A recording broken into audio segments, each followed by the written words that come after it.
Hey, this is Why with Creative Habits podcast, and this Creative Spark is all around creating a bit of texture and mood and experience with your product photography.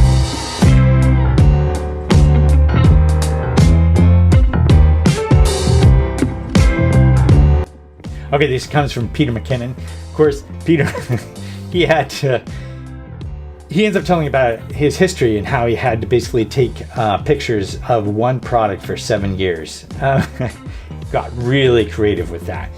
I mean, in this video, Peter McKinnon takes you on a journey to an antique shop, picks out some items that he can use with his primary product to create a bit of texture, to create a bit of mood, and to basically give you an experience of the product that you wouldn't get if you just had the product by itself and a white background, let's say.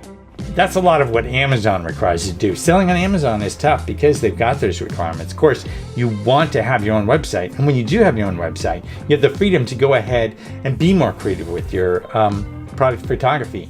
Not only product photography, but setting up those elements and then creating motion and getting video in there. You're going to give that person who is considering your product a more enriched experience. You know those comments you get, like you've crafted an item and the person gets it in the comment that goes, wow, this is much better than the picture. And you're like, oh man, how can I bring across that mood and experience and texture? How can I bring that across better?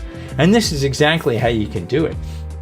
So check out Peter McKinnon's video on product photography, and then go ahead and challenge yourself to basically reiterate what he's done like 10 different times.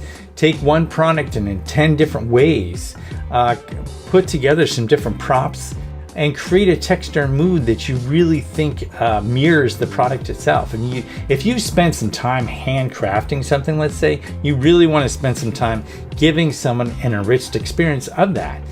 So why not take your product photography to the next level and try this? It's a great challenge. And not only that, but with other items you might be selling, let's say you're drop shipping things or whatever, taking that and giving someone an experience for that, you're much more likely to get sales because you're giving the person an experience of the product, not just a flat image.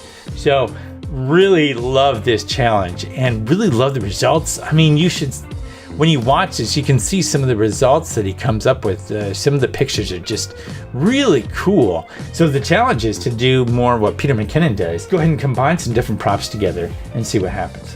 Okay, that's today's Creative Spark. Hope you enjoyed it. See you next time.